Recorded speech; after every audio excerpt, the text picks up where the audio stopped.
Hello, welcome to Chat UTD, and this is my match reaction to the defeat against Liverpool yesterday.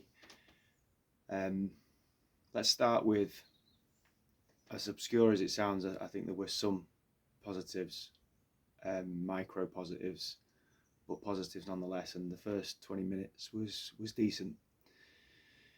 Played some good football, passed it about, played quite slick, quick passing movements, little triangles, and looked quite cohesive, I thought. And yeah, I was thinking this is different. This looks like a team with purpose that isn't just waiting for moments. That's trying to dictate the game. And after 20 minutes, 21, 22 minutes, whatever it was, there was a stat came up on Sky that we'd had 60 something percent possession, significantly more passes than Liverpool. And at that point, in terms of the overall scheme of the game, I thought we were in control of it. The worry was that already before the goal, we'd made some unforced errors, and just makes me wonder, do we have the players to play the way that we're attempting to play, albeit in 20 minutes, 40 minutes, 60-minute periods? We're not doing it for a whole game. And as soon as something changes in the game, the players revert back to what they were last season. But it was a decent start to the game. The first goal is a mess. Obviously, Casemiro gives the ball away, but where Gravenberch picks it up is on the halfway line pretty much. And there's a lot that we can do to avoid that mistake being converted into a goal. So you see as the move builds up that Martinez, who's getting drawn over to go and stop it at source because that's his side of the pitch. If you watch it in slow mo, he points to De Ligt and he goes like that to the back post, but De Ligt gets drawn over.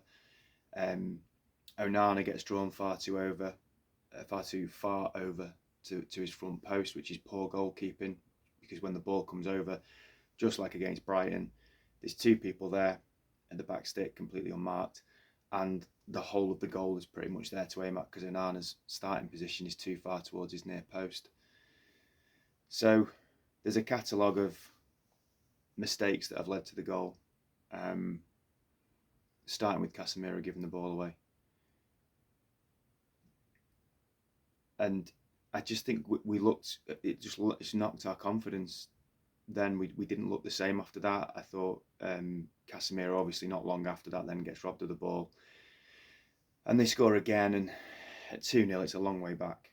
And the lasting image of that game will be the slow-mo of Casemiro's face as he lays on the ground, realising that he's been bullied off the ball by Diaz, who isn't even that big. It felt sad. It felt reminiscent of, I don't know why, but it really reminded me of an image I saw on a boxing documentary once of Muhammad Ali sat in the corner at 38 years old, having been beaten up by a younger, slicker, leaner boxer, and Ali just looked vacant and bereft and done. And the look on Casemiro's face was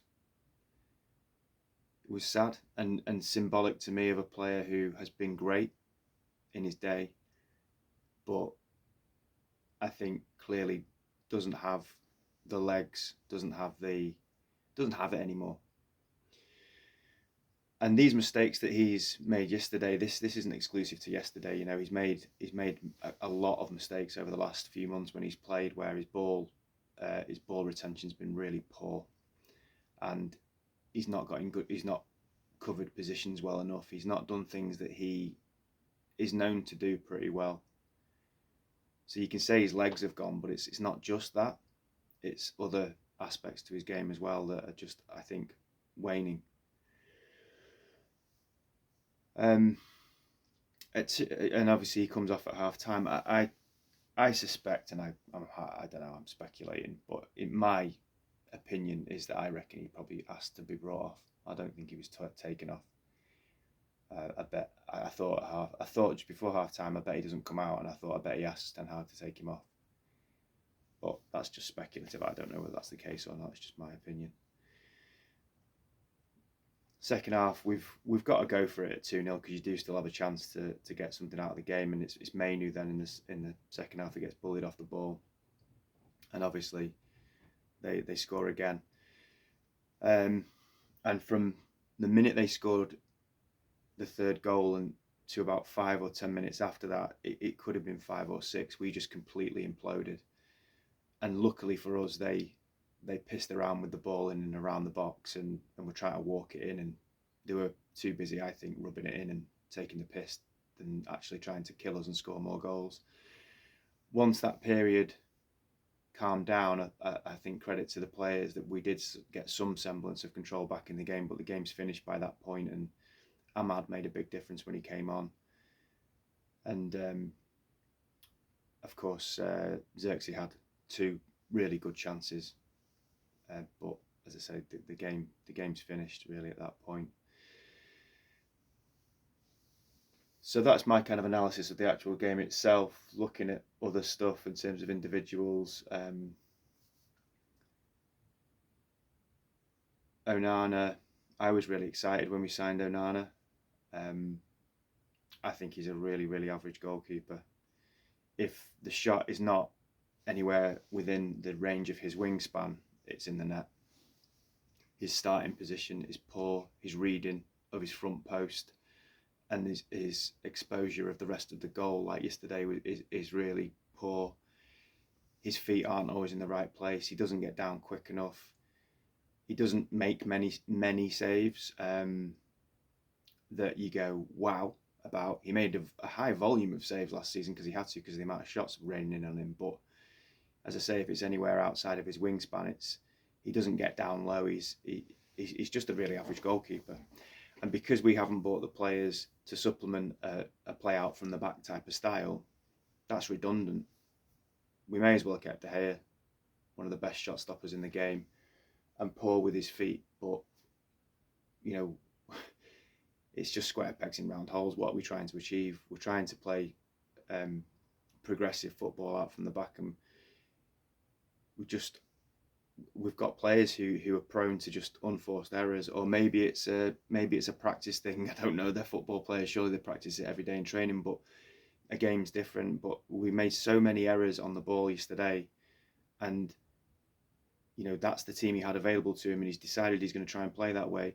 And you know what? Fair play to him. Fair play for sticking to his guns and trying to play a different way and a purposeful way. And I said I'd stick by it because I want to see something a bit different. You have to have the players to be able to do it, and I don't think we do. And that showed yesterday. Because even in the period of time when we were doing well for 20 minutes, which it was really, really good to watch the football we were playing in the first 20 minutes, what threat did we really pose? And again, that comes back to quality and personnel. We haven't got the players at the top of the pitch to convert this nice passing football into anything. Xerxes is a young lad trying to find his way. We didn't expect Højlund obviously to get injured, but nonetheless, that's what you have a squad for. And we're only ever 1 or 2 injuries away from not being close to good enough. And then of course Ten Hag exasperates it by leaving Ahmad out to accommodate Rashford, so he puts Garnacho on the side where he's not as effective. So you've really killed 2 positions in one, because Ahmad was brilliant against Brighton, very good against Fulham, brilliant in the pre-season, brilliant when he came on yesterday. You don't start him. Rashford's on, so you've got Garnacho playing in the position that's not his best position, so that's quite ineffective. And you've got Rashford on the left doing nothing for what feels like 50th game in a row. What are we expecting to change? He brings Ahmad on, and within 10 minutes of him being on, the stat flashes up on Sky. He's had more touches in Liverpool's box than any other United player after being on the pitch for 10 minutes.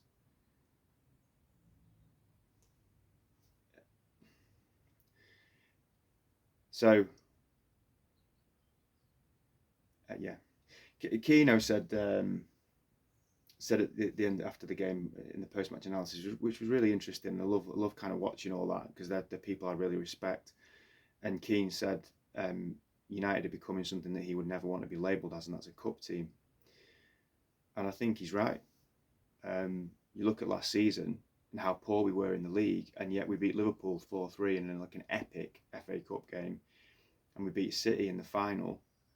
And this team does have moments in it like that where they can pull something out of the bag because there's some good individual players in there. And when they're up for it, and then the manager puts together a game plan, we're capable of winning a one-off game. But the word is consistency, and that's why a cup team is often inconsistent. We have consistently shown with this squad that they're not good enough to play well, even for a whole game, let alone for game after game after game after game. They play in spells of 20 minutes or at best 45 minutes. And they can't maintain it because they're not good enough, and the squad's not good enough. And on Friday, I rated the window 5 out of 10 because I'm looking at the squad. I'm looking at the position for position for position. What's the depth like in that position? It's poor. If we have one or two injuries or one or two players unavailable, we all of a sudden just can't compete. Like yesterday, now Ugarte's signed, people are saying it'll be different if Højlund and Ugarte are playing. Ugarte's become indispensable without kicking a ball. How ridiculous is that? But you're not going to have your whole team available all the time. So you have to be able to have players that can come in and do a job, and we haven't got that. And it comes back to what I spoke about so many times before. You're not going to get a different tune out of the same choir. It's the same players with the odd exception here or there. And then there's areas of the pitch which are so weak, and it exposes an area of the pitch which actually looks quite strong, which is the centre-back pairing, which is De Ligt and Martinez, is the best centre-back pairing on paper we've had for a long time. Two quality, really quality players. But they're being exposed left, right and centre because the rest of it around them doesn't work. We're completely overrun in periods yesterday. Again, we went back to our default setting of just completely losing our shape, no discipline off the ball against the same players, isn't it? So what are we expecting is going to change?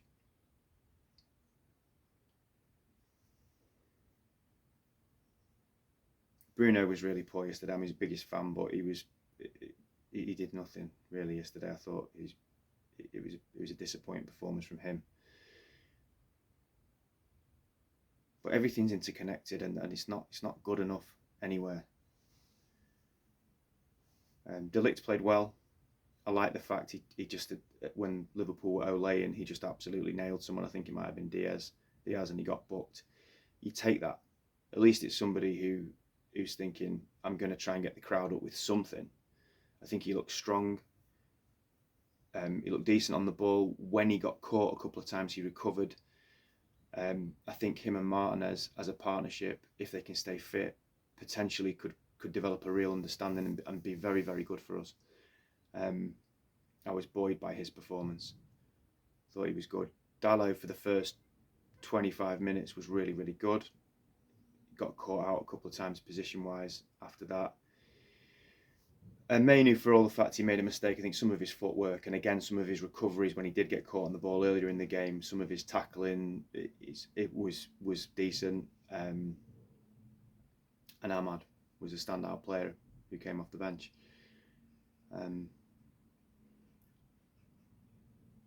It's quite disheartening when 2 days after the transfer window shuts, your team plays and gets completely exposed, and there's two players in there for me who should have gone in the summer who are still there, and I come away from the game thinking we're stuck with it, we can't do anything about it now. And that game's just exposed us and exposed the fact that Casemiro should have gone, Rashford should have gone. The great thing about them not being there, and this might sound ridiculous, is there's no temptation to play them if they're not there. Because there is a temptation to play them if they're there. Because of the profile of player that they are, the money they're on, etc. And it's quite telling when Old Trafford um, boo, boos an individual decision, and the individual decision was he brought Garnacho off ahead of Rashford. And people are not stupid. It's kind of like everyone in the stadium knew that that wasn't the call to make. It was to put Garnacho to the left and bring Ahmad onto the right. You're protecting someone at the cost of the team. And I actually, on a human level, I feel for Rashford there, because he's a local boy who was living the dream of coming through to the team, and in his early years was adored by the fans, and he's going through a very difficult period in his career. I don't think it's his difficult period. I think he's been found out, but nonetheless, for him personally, that must be difficult. And the manager is not protecting you by keeping you on the pitch there. He's actually exposing you, because you're the one that's got you feel like you're copping for it, because they're booing the manager, but they're booing the manager for keeping you on the pitch. And imagine how that would feel. I don't warm to the lad at all. I don't like his character. But on a human level, that's you're being exposed. And the kindest thing to do there would be to bring him off. Because he was, as I say, it's not just in that game. It's probably 50, 60 games now where you're watching the same performance from him every single time. He actually there was one at least fantastic cross into the box for Xerxes, where he didn't overcomplicate. He just got it out of his feet and pinged it in. But people are kind of then using that as a reason to keep him on the pitch. That's the only thing he did in the game. Trent had a field day. Where is Rashford in the picture when Trent scores the goal that got disallowed? Where is Rashford in the picture when Trent has the shot that gets saved? He's nowhere in the picture. And you can't have luxuries like that, because Garnacho would be there. Goldbridge said, I think it was Goldbridge last night, said some people that are defending Rashford are kind of saying that, I think he might have said it himself, that he's been given instructions by Ten Hag not to track back, so to save his energy for when we're going forward. First of all, I don't think that's true. And secondly, if it is true, you do that with a player who's worth the luxury of doing it. He mentioned Ronaldo. You do it with Ronaldo, because Ronaldo's going to score you, when he was in his absolute pomp in those last 2 seasons at United, 42 goals in one season and 31 in another, when he wasn't even really trying that hard because he wanted to go to Real Madrid. You do that with a player like Ronaldo. Rashford, I'm sorry, it sounds cruel. Rashford's Danny Welbeck level, not Ronaldo level. So you don't sacrifice the defensive unit to supplement a player who's going to score you 7 or 8 goals a season. Forget the season where he scored 30 goals. It's a one-off. That isn't the regular norm for him. So if he isn't going to track back and he's doing nothing going forward, he's redundant to the team.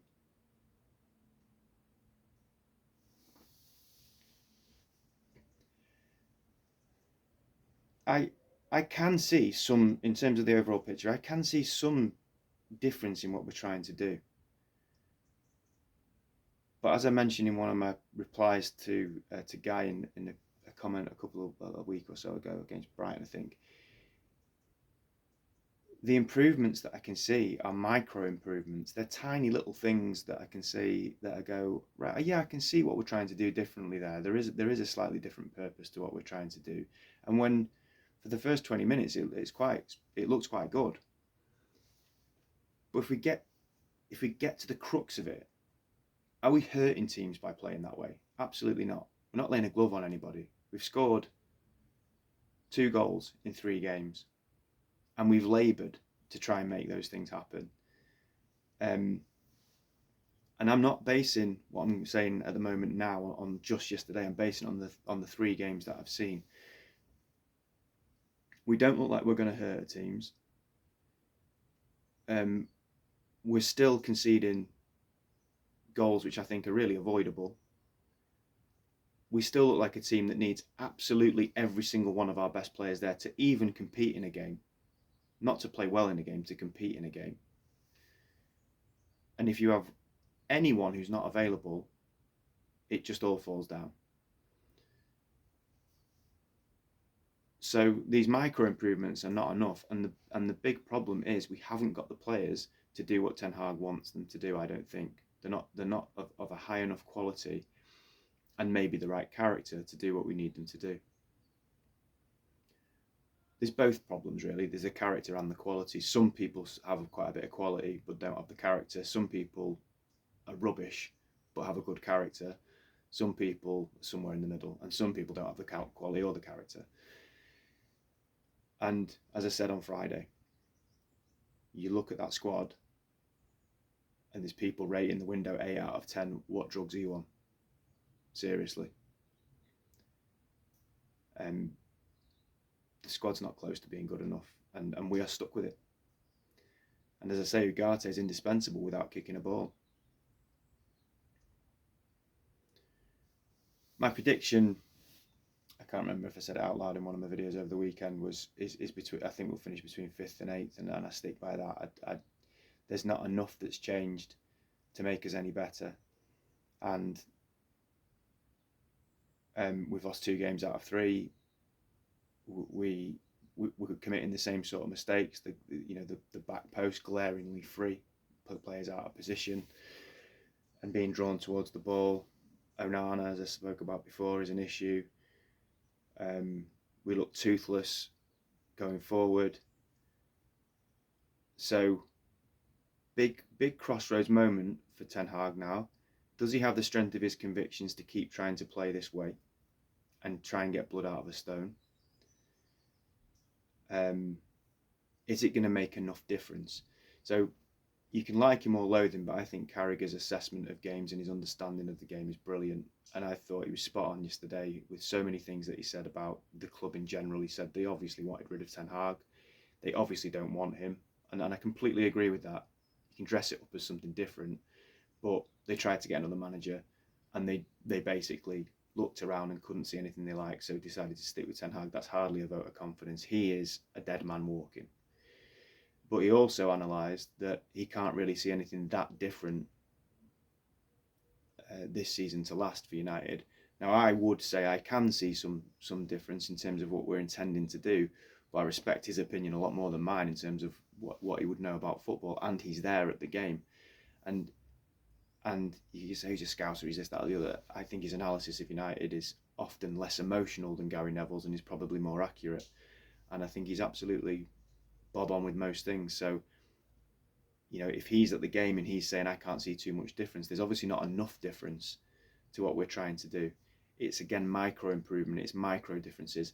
And we finished 8th and we lost 14 games. We don't need micro differences, we need big differences. But to get big differences, you have to make big changes, and we didn't make them.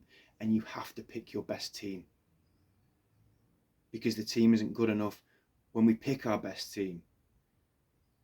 And all you're doing, Ten Hag, by continually picking Rashford, is that you're actually just leaving him out for the Wolves, because people who have been supportive of him will turn on him because everybody have got a pair of eyes on them. And he needs taken out of the team for his own good, really. Not that that's my prerogative or motivation. I think I care about the team, but it's not working for anybody. It's not working for him. He's not gonna. You don't play your way into form when for 60 odd games you've been absolutely ineffective. And you're stunting the growth of a player who could be fantastic for Manchester United for years to come, who's younger, hungrier, fitter, stronger, has more technical ability, looks like he's got a far better attitude. You're stunting the growth of that player to placate another player. For what reason? But it's far from the only problem, by the way. That team, again, it's not good enough, and I've summarised why. It's not good.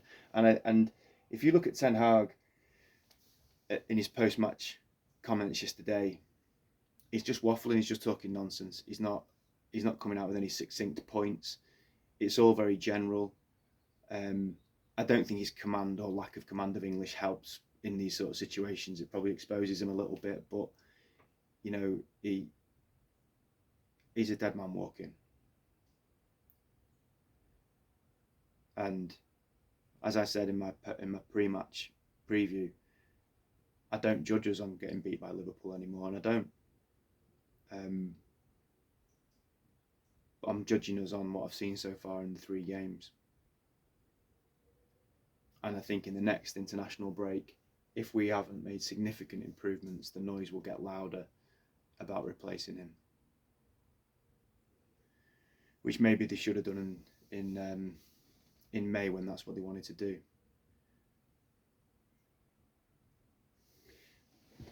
There we have it. Glazers out.